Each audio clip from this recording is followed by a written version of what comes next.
मदरसा आधुनिकीकरण शिक्षक संघ का मामला। प्रधानमंत्री मोदी जब सत्ता में आए तो उन्होंने कुरान की बात की और कंप्यूटर की बात की। प्रधानमंत्री मोदी ने अपनी तकरीरों में बार बार शिक्षा की बात की और कुरान के हवाले से कोट किया कि शिक्षा का कितना महत्व कुरान में है। लेकिन उसके बावजूद ये 50,000 टीचर पिछले 50 महीने से वेतन नहीं पा रहे हैं। केंद्र सरकार केंद्रांश उनका नहीं दे पा रही है। क्या कारण है इरफान साहब? नहीं, सबसे पहले तो मैं आपको ये बताना चाहता हूं कि हमारे मोहतरम वजीर आजम नरेंद्र मोदी जी ने 2014 में ये एक बात बोली थी कि एक हाथ में कंप्यूटर और एक हाथ में कुरान। तो उसको उन्होंने लगातार 6 साल तक उसको इम्प्लीमेंट करने की कोशिश की है। मैं आपको बताना चाहता हूं।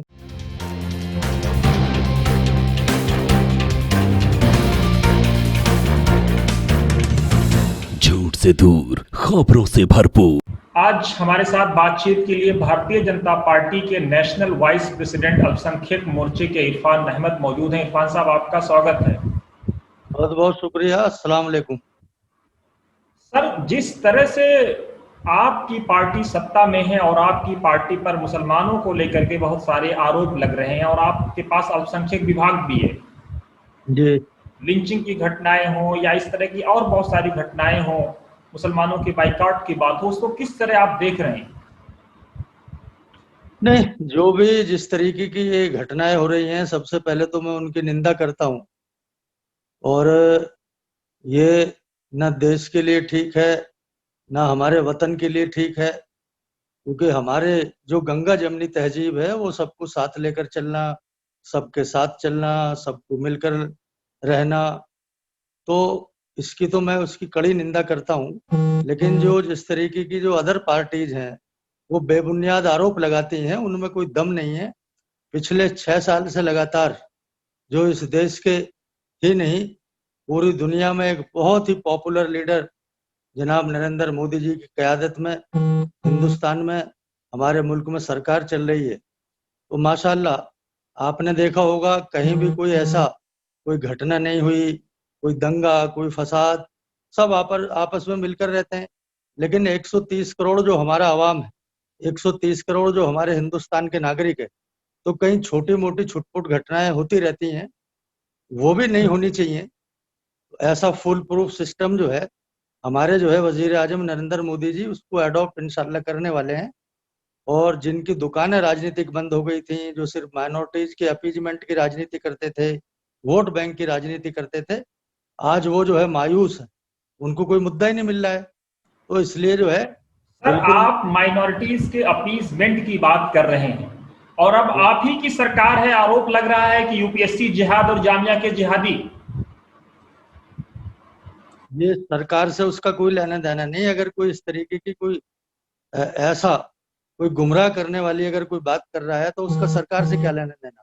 आप जो है मीडिया है, आप भी माशाल्लाह जो है वतन समाचार और कई मीडिया से जुड़े हुए काफी पुराने हैं, सियासी तकदीर में भी आप रहे, अच्छे पत्रकार हैं, तो आप तो लिबरल हैं, कोई भी चीज कोई भी मुद्दा उठा सकते हैं। लेकिन अगर वो मुद्दा भी ऐसा हो जिससे जो है वो देश का नुकसान हो, किसी समाज का नुकसान हो, तो वो मीडिया को नहीं उठाना चाहिए। तो तभी तो उसका सुप्रीम कोर्ट ने संज्ञान लिया और उसको सबको रोक दिया।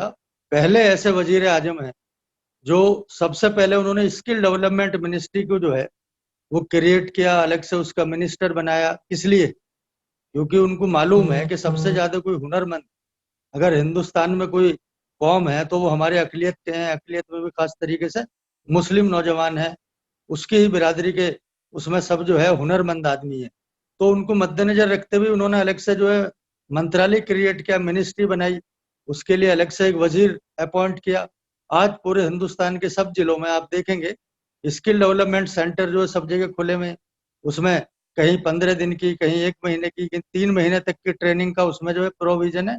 और वो उसका भारत सरकार के जो है स्किल डेवलपमेंट मिनिस्ट्री का जो उसको सर्टिफिकेट मिलता है, दुनिया के किसी भी कोने में जाकर वो वैलिड है, जाकर नौकरी कर सकता है। तो जो भी आदमी है इस तरीके की बात कर रहा है, वो लोगों को गुमराह करने वाली बात कर रहा है। अभी भी जो है माइनॉरिटी के वोट बैंक की राजनीति के चक्कर में लगे हैं। आपने देखा होगा पिछले 6 साल में सबकी दुकानें बंद हो गई, सबके शटर डाउन हो गए। आपकी सरकार ने एक हुनर हाट का प्रोग्राम शुरू किया उसमें कोई शुबा नहीं कि वो अंतर्राष्ट्रीय लेवल पे काफी चर्चित हुआ और अल्पसंख्यकों का उससे उत्थान भी हुआ, लेकिन इस तरह के और मंसूबे क्यों नहीं ला पा रहे हैं आप?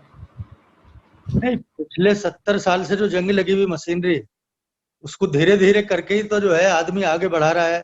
अभी हुनर हाट में देखा, हमारे जो अकलियतों के वजीर हैं जनाब मुख्तार अब्बास नकवी साहब, उन्होंने कितनी मेहनत करके, कितनी मशक्कत करके अपनी मिनिस्ट्री में ये चीज एडॉप्ट की, और पूरे हिंदुस्तान के सभी जो है, जो बड़े मेट्रोपॉलिटन सिटीज हैं, अभी छोटे मेट्रोपॉलिटन सिटीज की तरफ बढ़ रहे हैं। अगले अक्टूबर के महीने में जो है वो प्रयागराज में जो है हुनर हाट लगने वाला है। तो उससे कितने जो है अकलियतों के आदमियों को बेनिफिट हुआ है। वो उसमें हर चीज फ्री है, उनके आने का किराया, जाने का किराया, रहने का खर्चा, और फ्री में उसको जो है स्टॉल दिया जाता है। लेकिन इस तरह के मंसूबे और क्यों नहीं ला पा रहे हैं आप? नहीं, धीरे धीरे सब चीज आ रही है। आप चाहते हैं कि पिछले 70 साल में जो काम नहीं हुए कि वो ऐसी चुटकी बजा के हो जाएगा। हर चीज के लिए इंफ्रास्ट्रक्चर की जरूरत होती है, विजन की जरूरत होती है। तो इंशाल्लाह ये सब काम हो रहा है। ये इस 2024 तक के रिजीम में बहुत कुछ आने वाला है, और उसमें जो है मुस्लिमों के बहुत सारे जो है काम इंशाल्लाह होने वाले हैं। आपकी पार्टी मुसलमानों को जोड़ने के लिए क्या कर रही है इरफान साहब? क्योंकि खबर ये है जो अलग अलग मीडिया के हवाले से आती है कि आप लोगों को मुसलमानों की जरूरत नहीं, इस तरह का मैसेज दिया जाता है। ये जो भी आपको ऐसी कोई बात बता रहा है ना, वो पार्टी का आदमी है, और वो कोई ना कोई अपोजिशन से जरूर जो है वो का आदमी होगा जो धोखे से ये बता रहा होगा मैं बीजेपी का आदमी हूँ। सब आदमियों की पार्टी है, और मुझे आज माशाल्लाह 30 साल हो गए इस पार्टी से जुड़े। आज तक मैंने कभी ऐसा महसूस नहीं किया जो आपने बात बताई, क्योंकि ऐसा कभी मुझे ऐसा लगा हो। सब आदमी बहुत ही प्यार से और मोहब्बत के साथ पेश आते हैं, कंधे से कंधा मिलाकर हमें साथ रखते हैं। और मेरे जैसे अदना से कार्यकर्ता को 3-3 कमेटी में पार्टी ने बनाया। मुझे हज कमेटी ऑफ इंडिया का भी मेंबर बनाया, मुझे रेलवे बोर्ड की जो सबसे बड़ी committee PAC passenger amenities committee, उसका भी मुझे मेंबर बनाया। मुझे सेंट्रल वक्फ काउंसिल का भी मेंबर बनाया। पिछले 8 साल से जो नेशनल लेवल का एक सबसे बड़ा प्लेटफॉर्म माइनॉरिटीज का है, उसके अकलियती मोर्चे का मैं कौमी नायब सदर हूँ। तो मुझे फक्र है भारतीय जनता पार्टी पर, और कहीं ऐसी कोई बात नहीं है। पूरी तरीके से जो पार्टी सबके लिए दरवाजे खुले हैं। हमने देखा कि जब रेलवे की जिम्मेदारी आपको मिली तो रेलवे में काफी सुधार भी देखने को मिला। कई जगहों पे आप पानी चेक करते हुए नजर आए, कई जगहों पे आप बाथरूम चेक करते हुए नजर आए, कई जगहों पे बहुत सारी चीजें आप चेक करते हुए नजर आए। तो आपने तो काम भी किया इरफान साहब, अगर मौका मिला तो। मैं वही बता रहा हूँ, ये पार्टी, अभी आपने देखा होगा हमारे सैयद जफर इस्लाम साहब को अभी राज्यसभा में नॉमिनेट किया उत्तर प्रदेश से। अभी आज मैं आपको बताना चाहता हूँ 3 हमारे मेंबर ऑफ पार्लियामेंट राज्यसभा में है, तो 3 ही कांग्रेस के हैं। जो सेकुलर की बहुत बड़ी अलंबरदार पार्टी है, जिसको ने ठेका लिया हुआ है अकलियतों का, उसकी पार्टी के भी 3 ही आदमी हैं। और भारतीय जनता पार्टी को, जिसके लिए आप कह रहे हो कि वहां पर मुसलमानों की नो एंट्री है, वहां पर भी 3 मेंबर ऑफ पार्लियामेंट है, उनमें एक कैबिनेट के वजीर है। तो इससे बड़ा और क्या सबूत हो सकता है। अभी आपने देखा होगा लिस्ट आई, कांग्रेस आई की, उन्होंने अपनी पूरी बॉडी उसमें डिक्लेयर करी, उसमें जो जो स्टैब्लिश लीडर थे उनको भी उसने हटा दिया, एक तारिक अनवर साहब को उसमें बनाया। प्रधानमंत्री मोदी ने लाल किले से कहा था कि नफरत के खिलाफ हम लोग जंग चलाएंगे, मुहिम छेड़ेंगे और खामोश रहेंगे। और प्रधानमंत्री मोदी ने बार बार बीजेपी के नेताओं से भी संदेश देने की कोशिश की कि नफरत के खिलाफ बात करें और नफरत की बात ना करें। लेकिन उसके बावजूद कई बार ऐसा होता है कि लोगों के बोल बिगड़ जाते हैं। तो क्यों नहीं आप कंट्रोल कर पा रहे हैं? नहीं, ऐसा कुछ भी नहीं है। कहीं किसी छोटे मोटे कार्यकर्ता ने कहीं कुछ बोल दिया तो वो पार्टी का फोरम नहीं है। मैं आपको बताना चाहता हूँ, जो हमारे पार्टी के स्पोक्स पर्सन है, जो भी अगर कोई बात बोलते हैं वो ऑथराइड होती है। और अगर बीच में कहीं किसी ने कोई ऐसी अगर जो है गलत जो है कोई अल्फाज बोला होगा, तो हमारे पार्टी के फोरम पे उसे कंडम किया जाता है। अभी आपने देखा होगा हमारे बहुत ही जो एकदम डाउन टू अर्थ हमारे नेशनल प्रेसिडेंट जनाब जेपी नड्डा जी हैं, उन्होंने उसके बारे में बोला था कि भाई हमें सबके साथ लेके चलना है। और हमारी पार्टी का तो वही है, 3 सूत्री कार्यक्रम है, सबका साथ, सबका विकास, सबका विश्वास लेकर हम साथ चलते हैं। कहीं पर भी कोई जो है कंट्राडिक्शन नहीं है। सबको साथ लेके चलने वाली पार्टी अगर कोई हिंदुस्तान में है, उसका नाम भारतीय जनता पार्टी। और विपक्ष तो आप पे आरोप लगा रहा है सबका विनाश करने का। विपक्ष का अपना विनाश हो गया ना, तो इसलिए वो दूसरों पर गेंद फेंक रहा है। अभी आपको कहाँ पे उत्तर प्रदेश में कोई पार्टी नजर आ रही है? आपको कहाँ बिहार में कोई पार्टी नजर आ रही है? आपको कहाँ किसी भी स्टेट में पार्टी नजर आ रही है? आपने देखा होगा या तो एनडीए या भारतीय जनता पार्टी, बाकी तो किसी में दम ही नहीं रहा। सब अपने मकानों में, घरों में लेट कर जो है एसी के सामने राजनीति कर रहे हैं, खाली बयानबाजी की।